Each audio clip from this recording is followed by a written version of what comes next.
Muy buenas tardes, muchas gracias por acompañarnos el día de hoy en este Día Internacional de los Museos. Como cada año, desde 1977, el Consejo Internacional de Museos, el ICOM por sus siglas en inglés, celebra el 18 de mayo el Día Internacional de los Museos, con el objetivo de concientizar sobre el hecho de que los museos son un importante medio para el intercambio cultural, el enriquecimiento de las culturas, así como para el desarrollo de la comprensión mutua, de la colaboración y de la paz entre los pueblos. Este año estaba dedicado a los museos por la igualdad, diversidad e inclusión. Pero por la situación que hemos padecido con la contingencia de estos días, consideramos con la Secretaría de Cultura del Estado de Querétaro tener un conversatorio sobre la importancia de los museos, el arte y la cultura en tiempos de crisis.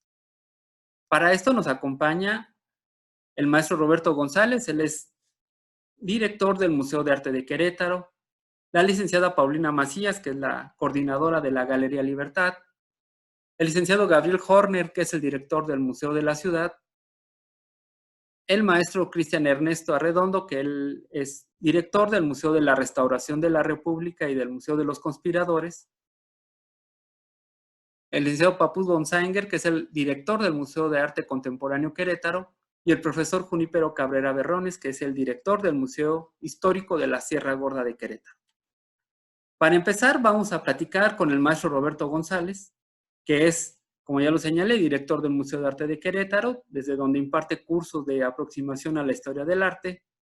Ha sido director del Museo Fundación Santiago Carbonell, institución privada ubicada en esta ciudad de Querétaro, del cual ha sido curador de la obra y colección del maestro Carbonell.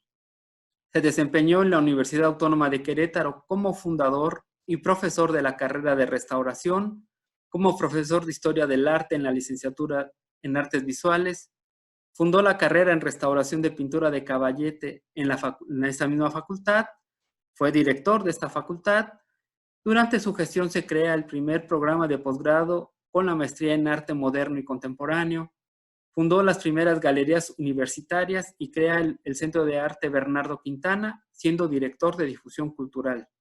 Se desempeñó como secretario de Extensión Universitaria, desarrolla el Festival Universitario El Otoño en la Cultura, ha realizado estudios en restauración, museografía, filosofía y tiene maestría en arte con especialidad en arte contemporáneo y sociedad. Escribe una columna semanal titulada Humanitas en el Diario de Querétaro. Roberto, preguntarte, ¿cómo ves la importancia de los museos para la conservación del patrimonio cultural y artístico de un pueblo y de la humanidad? Hola, Arturo, y hola a todos, amigos. Me da mucho gusto estar en este conversatorio, este Día Internacional de los Museos.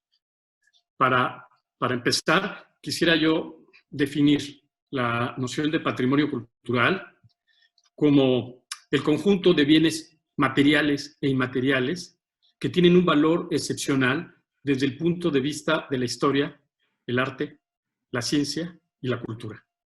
Y por tanto, son dignos de ser considerados, conservados y conocidos por la población a través de sus generaciones. El museo es un espacio para la comunidad que tiene por objeto la educación, la investigación, la exhibición, la difusión y la conservación del patrimonio artístico y cultural. El museo es un lugar de aprendizajes. Es la memoria de un pueblo, de una cultura, de una comunidad. Son huellas y evidencias de un estar en el mundo, de lo que hemos sido y estamos siendo. El patrimonio artístico y cultural lo podemos entender como un dispositivo que se activa en el museo. El público visitante y la difusión de las colecciones acciona estos dispositivos para que cumplan con el presente. Cuando miramos al pasado o cuando rememoramos algo, le volvemos a dar vida, le damos sentido. Un sentido de presente que nos hace conscientes de lo que hemos sido y de lo que podemos llegar a ser. Es como cuando abrimos el libro del Popol Vuh y activamos la creación del mundo. O es como cuando escuchamos la danza de los caballeros de Romeo y Julieta de Prokofiev. Activamos la tragedia moderna de William Shakespeare. El patrimonio cultural irrumpe en el presente y nos hace crear, construir y reconstruir desde el presente al futuro. ¿Para qué sirve el patrimonio cultural en tiempos de penuria, de crisis?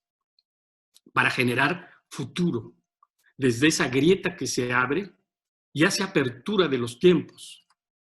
El patrimonio artístico y cultural se activa en la exhibición, en la exposición bien documentada y en la experiencia del público. Cuando irrumpe el patrimonio artístico y cultural en el presente, nos permite crear comunidades, fortalecer la comunidad. El patrimonio artístico y cultural es una cercana lejanía que aparece y que cuando más se acerca, la miras, más de lejos te mira. Los museos son el baluarte del patrimonio artístico y cultural de los pueblos. En ellos se deposita la memoria y las tradiciones de los antepasados.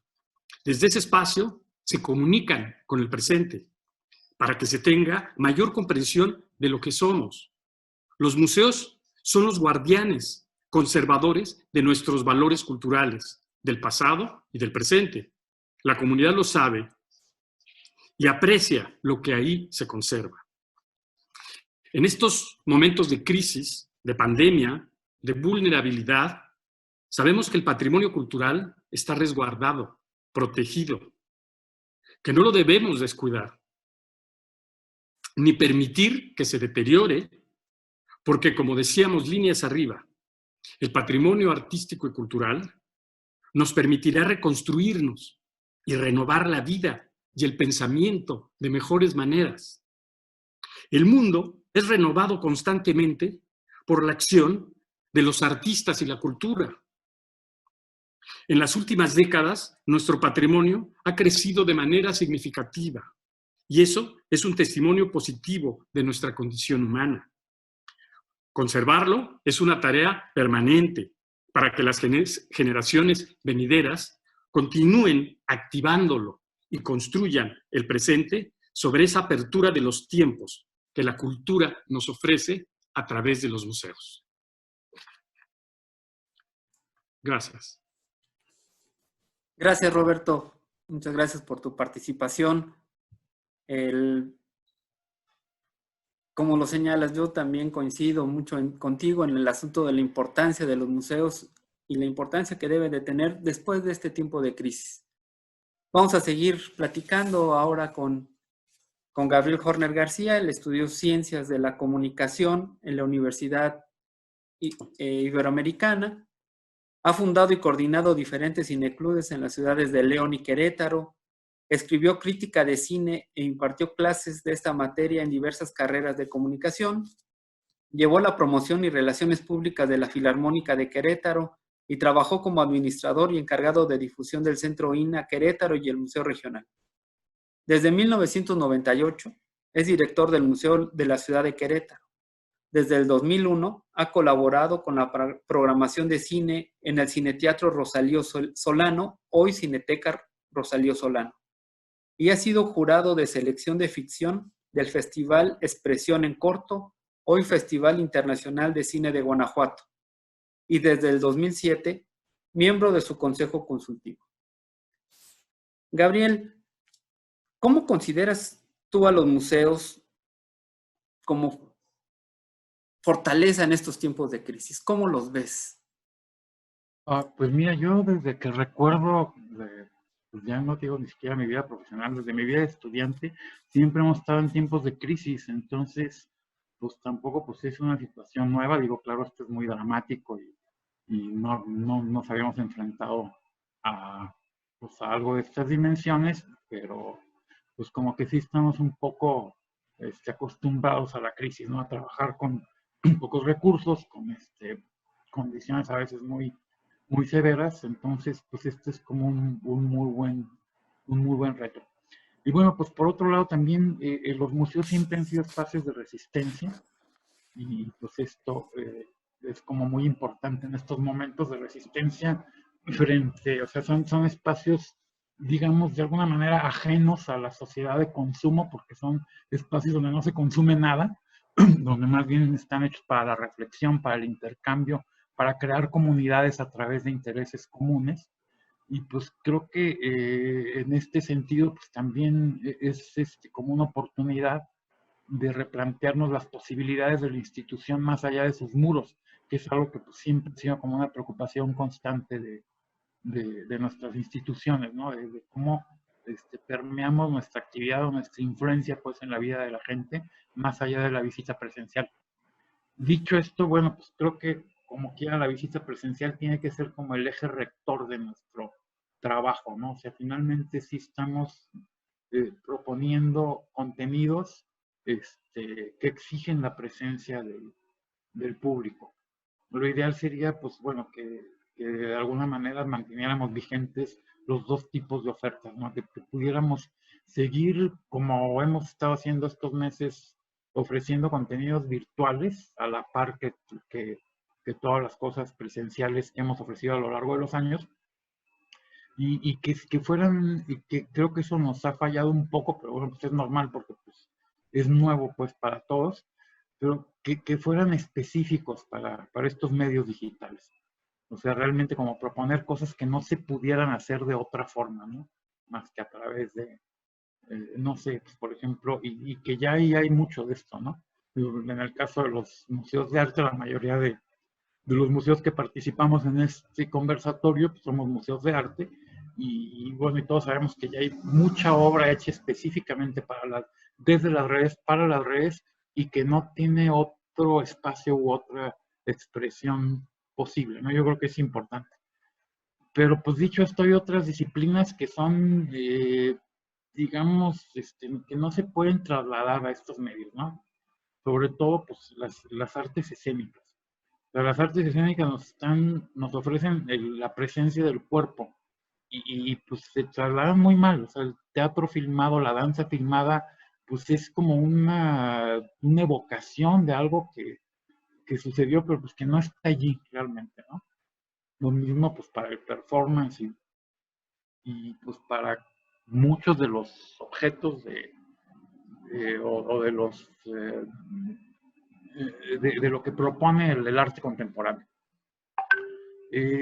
Pero pues, como digo, bueno, y ahora en esta circunstancia en que la gente tiene que estar recluida en su casa y pues creo que es también como una buena oportunidad de que se replantee como la importancia de estos espacios que seamos ajenos a la sociedad de consumo y de estos espacios donde la gente puede reflexionar, donde puede trabajar sus intereses, la exploración de su identidad, la exploración de la historia de la sociedad a la que pertenece. En fin, creo que sí es propicio pues para el desarrollo y para la evolución pues de las propuestas de los museos. Y incluso, no sé, y es algo que les quería preguntar ahorita que antes de que empezara pues ya la reunión, la UNESCO estaba por cambiar la definición de museo. No sé si ya lo hizo. Y creo que pues entre otras cosas lo que querían tomar en cuenta era justo eso, como la desmaterialización de los objetos museológicos o los objetos museísticos, ¿no? Pues esta definición tan famosa de la UNESCO de qué es un museo y cuáles son sus funciones, ya no tomaba en cuenta pues esta presencia de la realidad virtual, ¿no? Y de la realidad virtual como espacio para la oferta museística. Bueno, Gabriel, como lo comentas, ¿no? Yo creo que este asunto del el artista, obra, público, hay áreas de las bellas artes que no es posible. Yo creo que tanto para el artista como para el público, verlo a través de medios virtuales no siempre es lo más conveniente o lo mejor que se puede. Yo creo que es algo que, como dices, hay que seguir explorando, trabajando, revisando. Pero bueno, es algo que también esta época que nos ha tocado vivir se ha visto como un asunto donde nos hemos dado cuenta de que tenemos que meternos al asunto de tecnologías de la información y meternos también a ver al interior de nuestros espacios cómo podemos mejorar para que tengamos productos de calidad, no solamente productos. Muchas gracias, Gabriel. Gracias. Aquí vamos a continuar, vamos ahora con Papus Bonsager, él es el director del Museo de Arte Contemporáneo Querétaro. Por cierto, el museo más reciente que tenemos a cargo de la Secretaría de Cultura del Estado, aperturado en noviembre del 2018. Él estudió Psicología y Lingüística en la Universidad de París y después cursó el Diplomado de Escritura de la SOGEM. Ha trabajado en proyectos y espacios de arte contemporáneo como La Panadería, el programa Art Center, la Fundación Jumex, el Museo Carrillo Gil, Insight 05, la Bienal de Panamá y la Bienal Centroamericana, entre otros. Ha publicado una novela, dirigido una película y escrito varios guiones de cine y actualmente pues, es el director del museo. Platícanos acerca de cómo vemos el arte y la cultura como dispositivos de flotación ante la crisis. ¿Cómo ves esta propuesta y cuál sería la propuesta que tú tendrías para este tema? Creo que hay varias escuelas, ¿no? Últimamente hay como un discurso en que se está planteando el arte como un lujo. Y ahorita lo estamos viendo con la pandemia, que finalmente el arte es algo a lo que recurrimos todos, ¿no? Por ejemplo, el arte siempre nos acompaña en los momentos importantes de la vida. Ahorita con la pandemia, pues todo el mundo recurrió al cine, la música, las exposiciones, todos estos dispositivos que se crearon, la gente para acompañarse en el tiempo libre, pero también a mí lo que me impresionó mucho es la cantidad de textos, por ejemplo, que surgieron para reflexionar sobre la cuarentena. No hubo todos los pensadores, los grandes filósofos contemporáneos sacaron un texto y vimos estos compendios como La sopa de Wuhan, que circularon por ahí con muy buenos textos que analizaban, no solo que distraían a la gente de su encierro, pero que también pues analizaban un poco los cambios en la geopolítica, en las políticas culturales que se vienen sobre todo. Y bueno, esos textos también nos sirvieron de mucho. Pero bueno, yo también estoy de acuerdo mucho con Gabriel que los museos son espacios vivenciales, ¿no? Que son espacios vivenciales y seguros donde la gente se reúne, donde se hace comunidad. Pero creo que también en esta nueva fase donde ya también incorporamos todo lo digital en las programaciones, el museo va a servir no solo para normalizar la apertura de la sociedad, ¿no? de instaurar como nuevas medidas de visita, de higiene, de todo eso, pero también nos va a servir para analizar qué es la cultura, cómo la entendemos y qué es lo que viene, ¿no? Dependiendo de las políticas culturales del país y de lo que la gente necesita.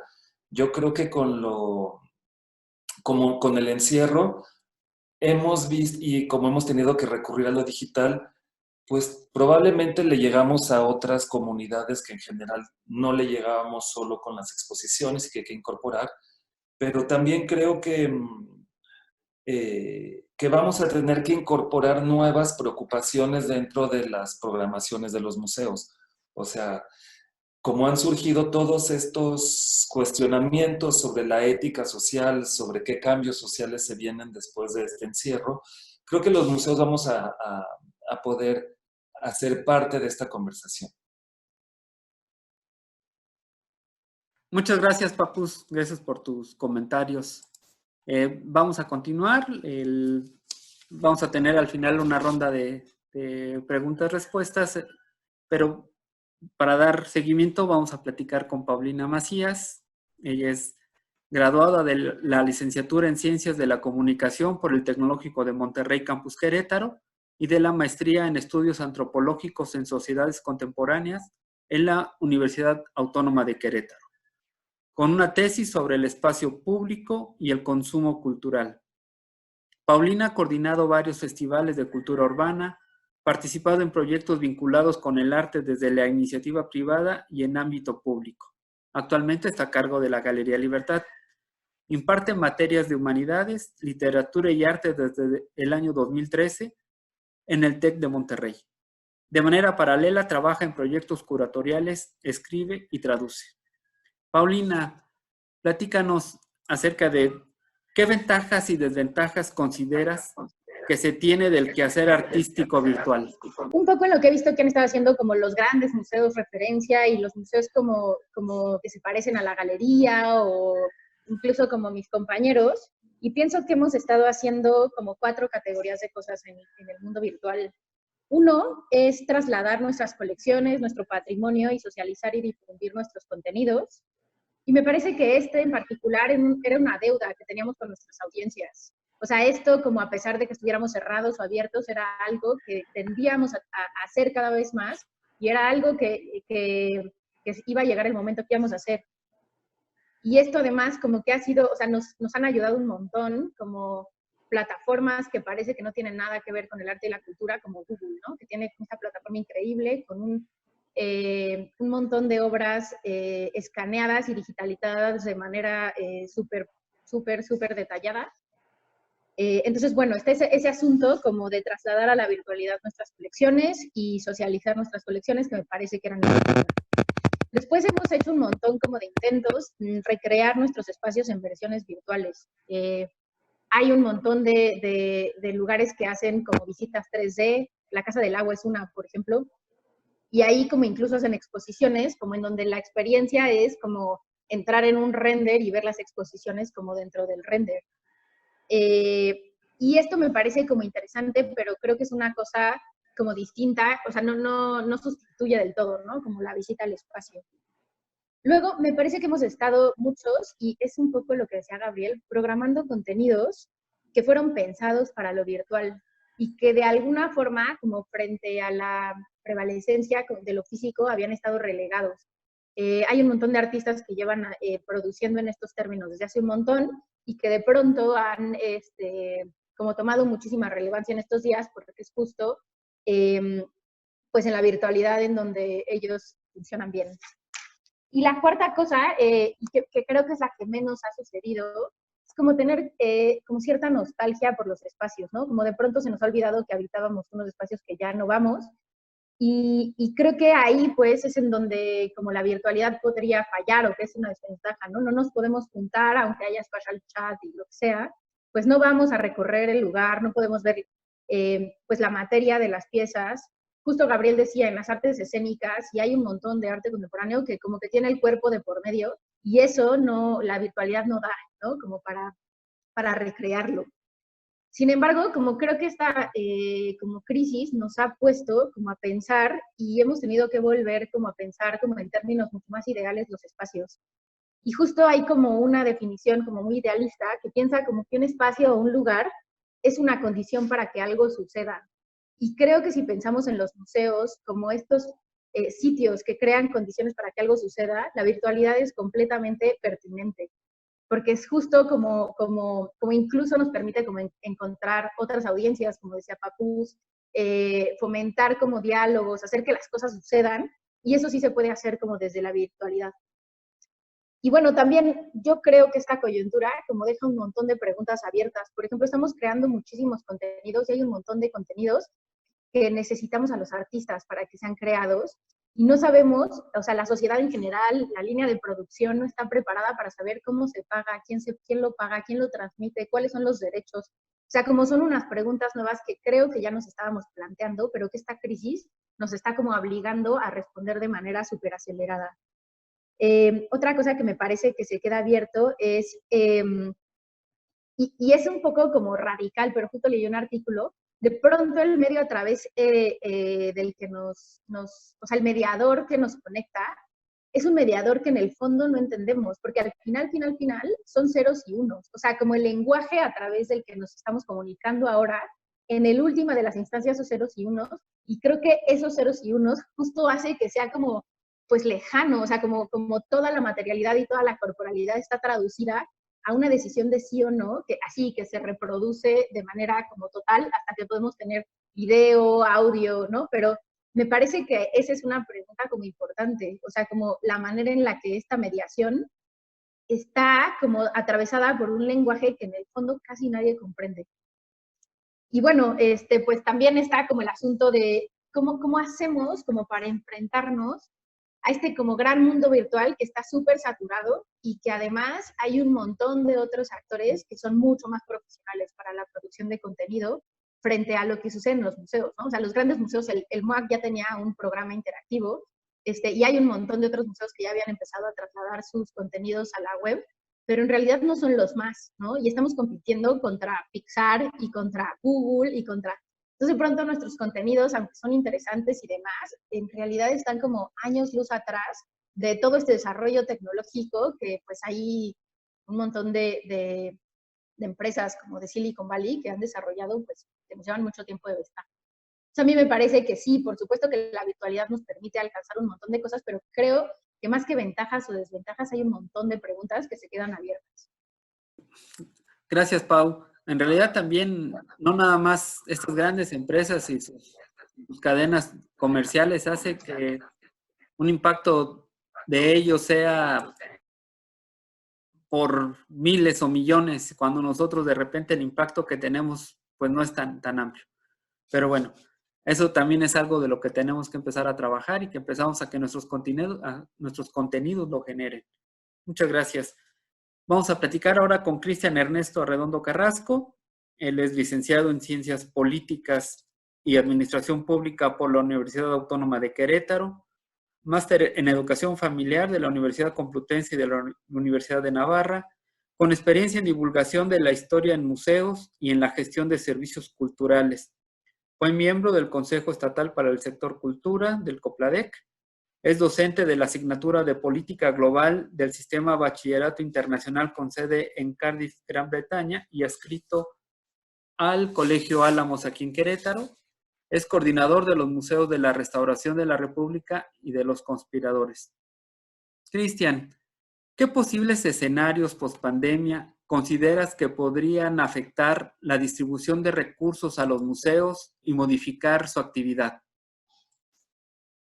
Colegas, la verdad es me siento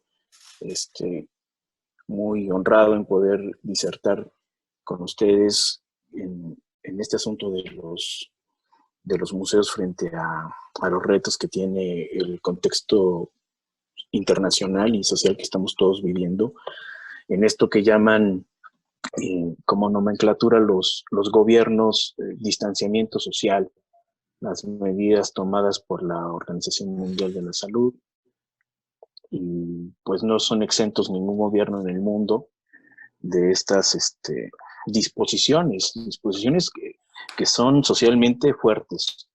Me voy a permitir leer una reflexión que hice, es breve, para que entonces podamos seguir. Los museos después de la pandemia, lo plantea así, dice, no es la primera ocasión en que nuestras sociedades atraviesan una injerencia superior de las fuerzas de la naturaleza que han colocado a la vida humana en un replanteamiento de sus formas de vida. Terremotos, procesos de extinción de algunas especies animales, evolución de las mismas especies, maremotos, laúdes, todos estos acontecimientos han retado de siglos atrás a nuestras sociedades. No obstante, en la memoria histórica, posiblemente hasta hace 100 años no habíamos tenido una contingencia sanitaria de este calibre, de la que estamos experimentando en nuestra generación. Inclusive difícilmente consideramos que nos pasaría.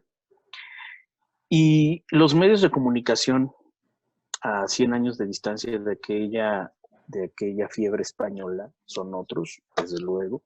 Los medios de transporte que para principios del siglo XX eran parte de un futurismo, de un futuro, pues ahora son presentes en unas dimensiones que bien estaban programadas, pero no teníamos esta visión de la agilidad y rapidez. Y obviamente la velocidad en el comercio, lo que llamamos el contacto cultural, que después fue sincretismo, ya se cosecha. Ya somos nosotros cosechantes de nuestras sociedades que ahora son semi-globalizadas o globalizadas. Y ahí es donde en el ámbito de la preservación de los bienes culturales, el ejercicio de los derechos culturales, la vivencia de los servicios culturales, pues tenemos que replantear lo que estamos pasando y hacia dónde vamos. Conscientes de que los derechos culturales están muy cercanos a considerarse desde nuestro punto de vista, espero que los colegas estén de acuerdo conmigo, los derechos a los servicios culturales, la vivencia de la cultura ya es un derecho humano y ya hay avances internacionales en la legislación para poder dejarlo en escrito y darle una formalidad. Pues ahora el replanteamiento frente a esta contingencia es ¿cuáles son los retos de nuestra transformación? Va a haber nuevas formas de hacer, de crear, de operar, de preservar. Y las dudas que yo pongo sobre la mesa es qué sigue, dónde se tiene que prever, qué cambiará, qué va a seguir igual.